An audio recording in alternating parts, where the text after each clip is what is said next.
What's going on, everyone? This is Adam and Craig with Grandstand Golf. In this video, we're talking the round 3 DFS showdown targets for the 2020 Shriners Open. Through 2 days, Thursday and Friday, we had a wild 7-under cut, which was actually the tie, or I think broke the record on the PGA Tour for lowest cut line. Craig, what'd you see through 2 days? Well, in terms of people, I mean, it was a slaughter in terms of people getting cut from the tournament. There's a lot of guys there at 6 under that I thought were going to be safe, and then, in the last half hour of the Friday, the cut line moved, and a lot of guys ended up missing there. So it's a small weekend field, and it's going to be exciting. 7 under is wild to think that 6 under didn't make it through to a weekend at a PGA Tour event. That's something else. They're scoring out there. They're scoring out there. So we're looking forward to Saturday. We always kind of mark this day because there's wind picking up in the afternoon tomorrow. And I think we're looking at possibly up to 10 miles per hour, kind of 2, 3, 4 o'clock. So those leaders teeing off at 1 p.m. are going to be in a little bit different scenario than the early guys. Yeah, I mean, I looked through your picks here real quick, and I think you were making your picks a little bit similar to me with the same thing in mind. That I in terms of showdown, I want to have some guys that are going to go out and post low scores early because I think that's going to be the best opportunities to score. That said, I still think Bryson, Cantley, the top players up there, you still have to expect they're going to be able to make some scores. It's just I think you're going to find better value down at the ones who are teeing off first. So I'm going to give you some earlier guys, possibly some cheaper guys to fill in that lineup, and then pick kind of the ones later in the day that you think will sustain no matter what the conditions are. That's how I'm thinking. Yeah, like it. So my first pick is Webb Simpson, 10,000 on DraftKings. I think he's still the third most expensive guy out there. Not exactly cheap, but I'm sticking with Webb. He was my pick to win. He is my one and done pick. Through 2 days, he's 35th strokes gained tee to green, 103rd strokes gained putting. So his putter's failing him a little bit. He's ranked number 1 in our DFS model going into the tournament. I think, if he's going to get any momentum and charge on Sunday, it has to happen early on Saturday. He's got an early tee time. He made the cut on the number. He has the talent to go out there, post an 8 under, 7 under, and really make a move early. Yeah, I think he's far and away the most talented guy down there of the people who are going to go early. I was going to pick him, but then I saw you were already writing about him, so I couldn't choose him first. I think that, I like it a lot. Yeah. My next pick, Sebastian Munoz, 39th strokes gained tee to green, 100th strokes gained putting. So again, his putter just wasn't there to start the tournament, but he's into the weekend, and that's all we care about. He's also not capitalizing on the par 5s. He's only 2 under through the first 2 days. So that's 6 par 5s. Yeah, he absolutely has, everything in his bag to get there and have equal opportunities. He just didn't capitalize. So I'm looking for him, again, early on Saturday to make a move, possibly get some birdies, have an eagle chance on some of these par 5s or short par 4s. Yeah, I like it a lot.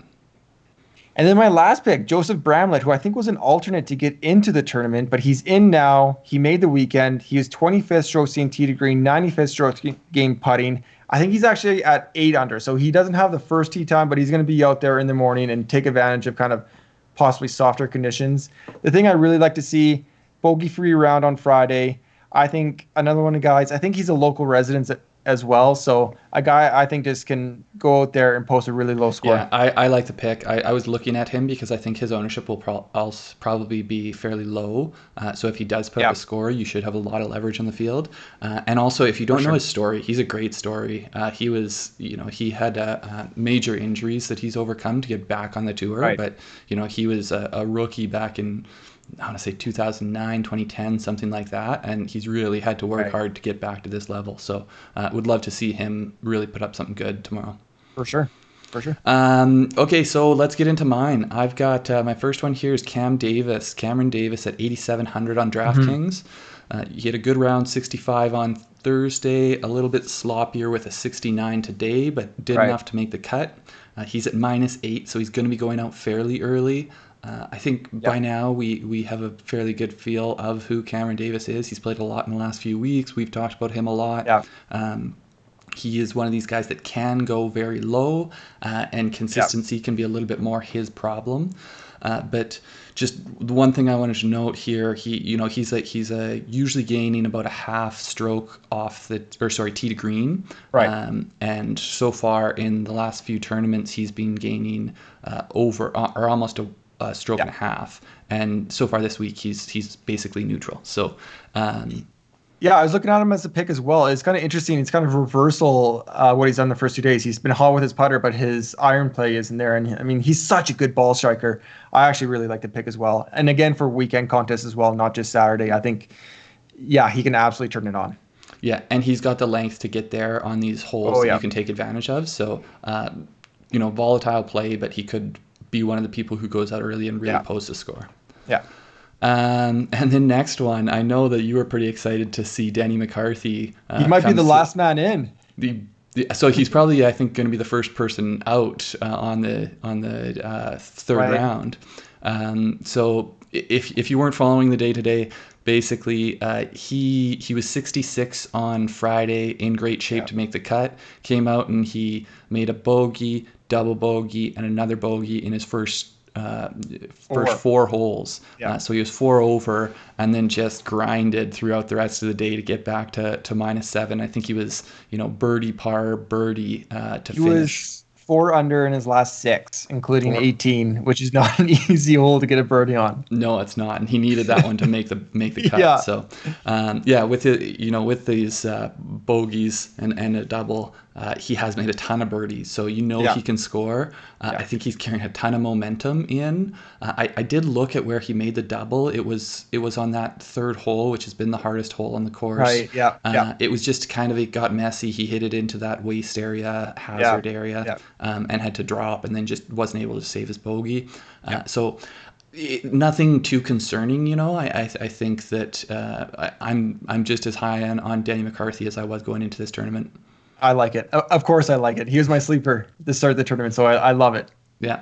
Last one here, Joel Dahmen coming in at 7,200, which just seems super cheap to me. Really cheap, yeah. 67 on Thursday, 68 today. He's number 6 in the field in strokes gained off the tee. He's gaining 1.26 off the tee. He's actually losing on approach, which is atypical for him. So, there's a lot more potential for him to go lower than he has been going. Sure. And, he was finished tied for 9th here. So he is one of these people that has a good feel for the course. Yeah. He had rounds of 64 and 65 last year here. So that he can go low here. Yeah. He's another one of these guys that I think tons of potential to go out there and post early, and if the scoring does get harder in the afternoon, you're going to love having that early score posted. For sure. I love it. I like it. Okay, quickly recapping. I got Webb Simpson at 10,000, Sebastian Munoz at 7,300, and Joseph Bramlett at 7,000. And I've got Cameron Davis 8,700, Denny McCarthy 8,400, and Joel Dahmen at 7,200. Last thing. What do you think? Who do you think is going to win? Yeah, I guess we're at the halfway house here. I think the winner is going to be... No odds, no anything. Just if you were to guess who wins it right now. I think it's going to be Bryson. He gets so many more opportunities that these guys don't get. He's driving par 4s that shouldn't be driven. They're not being driven by anybody else. I don't know. He's so complete right now. His putting is hot. His tee to green game is hot.